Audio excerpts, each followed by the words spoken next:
right, well, joining me live from Darwin is the Deputy Liberal Leader Sussan Ley. Thanks so much for your time, Sussan Ley. Are you celebrating this morning, and does this give you any hope for the federal election in terms of the seat of Lingiari in the Northern Territory?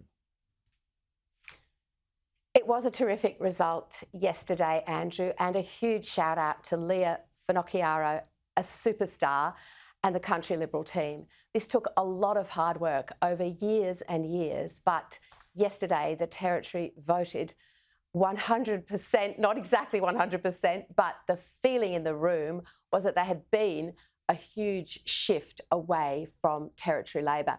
And make no mistake, Andrew, there are implications for Anthony Albanese in this result, because this was not just an indictment on Eva Lawler, Natasha Files, and the Territory Labor team, but also on Prime Minister Anthony Albanese for leaving the people of the Territory behind, not understanding the wealth, the prosperity, the optimism that's usually here in the top end.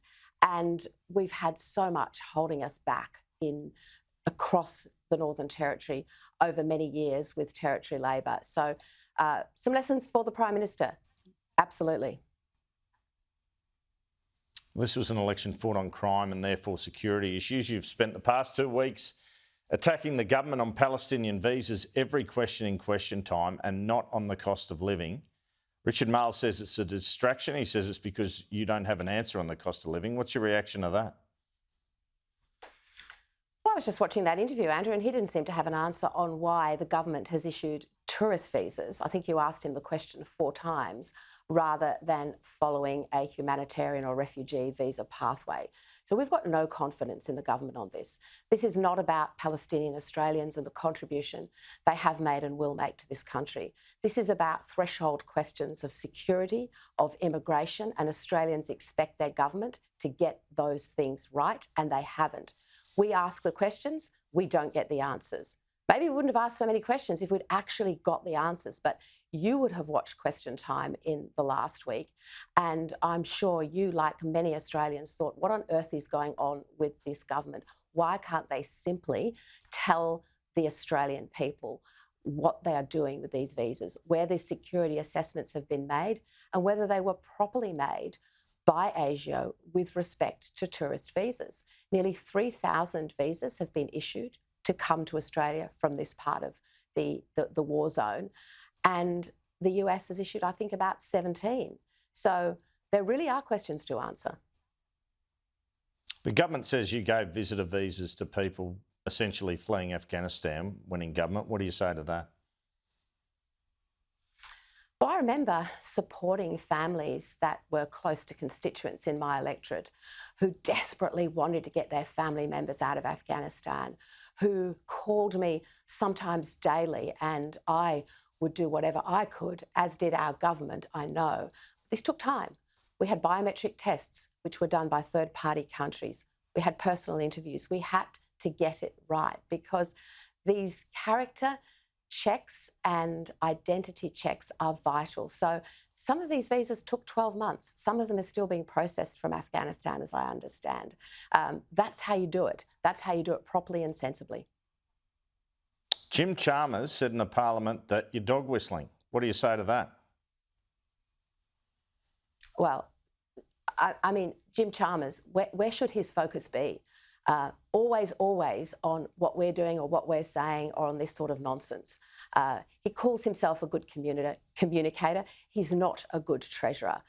12 interest rate rises under this government, and the cost of living biting so hard everywhere, especially here in the Northern Territory.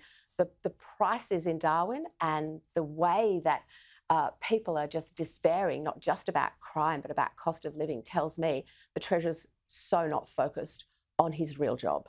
Can he just do that? Can you confirm you'll be supporting the government's aged care reforms, and they involve lifting the refundable accommodation deposit and fees for self-funded retirees? Andrew, I'm not going to get ahead of Anne Ruston's great work on this. Peter Dutton said right at the beginning of this term of government, we would work with the government on both aged care and the NDIS, because these are important issues for Australians and we have to get them right. We have to get a system that's sustainable. I know that's a word that people hear a lot, but what it really means is that there has to be a way that every older Australian's aged care journey is valued, it's respected, and it's done in a way that looks after them well and sensibly and brings community and support that's necessary around them. Now, I say that with the wonderful community aged care providers in my electorate and across regional Australia in mind.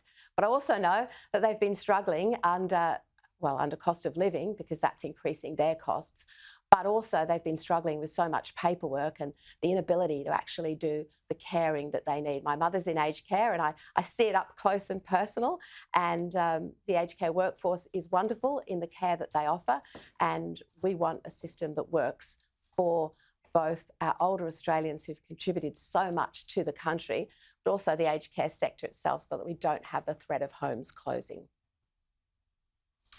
A group of Teal independents have accused your MPs of misogyny in the parliament. What do you say to those criticisms? Well, the Teal said they'd change Canberra. I think Canberra has changed them. We've got Zali Steggall making outrageous personal attacks on Peter Dutton, calling him a racist. I think when it comes to standards, it needs to cut both ways. Just because you're a Teal doesn't mean you can say whatever you want without being held accountable. Now, Andrew, just imagine if, you walked into the Sky studio in Canberra and called somebody a racist at the top of your voice and then repeated it over and over again, or the same thing happened to you. That's not professional. That's not accountable. To look at these attacks from the Teals, and there was no Teal calling out Zali Steggall for her accusations of racism towards Peter Dutton, I thought was disgraceful. Peter Dutton is a decent man who cares for this country and its diversity, and I back his character every day of the week. Will he be suing her? Do you know? Has he had that legal advice? Oh, look, I'm not going to go there. I'm focused on making every single Teal that sits in the parliament accountable as we lead into the next election. What they are at the moment is an opposition to the opposition. There was an earthquake in the Hunter Valley on Friday, not far from where you want to put a nuclear power plant. Does that concern you at all? I'm concerned for the people of the Hunter, and I hope everyone's okay. And I know, especially for children, when schools are evacuated, it's a very anxious time. So that's my first concern. I think I heard some reports that Tim Ayres was out there blatantly politicising this event. That's shameful. He should apologise.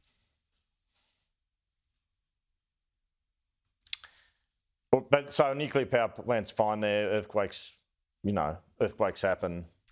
You're not concerned about that. Andrew, Australia has one of the most geologically stable land masses in the world, and everything that would ever be done around the planning, the engineering, and the building of a nuclear power plant would be done carefully, with consideration for all of these aspects. So of course it would be done well, of course it would be done properly, and you only have to look around the world to see that. So for Labor to jump on this and look at people who are in distress and upset because of something that's happened to them and immediately try and make political capital out of it, I mean, that's appalling. Just finally, a couple of developments on the diplomatic front. The Prime Minister's off to the Pacific Islands Forum this week. He's going to reach an agreement with Tuvalu, including on so-called climate refugees. There's also talk of a Pacific police agreement with Australia. Jim Chalmers is reportedly off to China. Do you concede this government has done better than yours in terms of dealing with what I can only describe as the China issue? Well, I welcome senior engagement by our federal politicians with China. The trade relationship is vital, and I represent a lot of producers who have those trade relationships with China. But remember, it was China who closed the door on us, and Richard Marles hasn't confirmed whether the Treasurer is going to China or not. But if he is, I would say this to him: silence on the things that matter can never be the price of a ticket to Beijing. And on the Pacific policing agreement, do you have a reaction to that?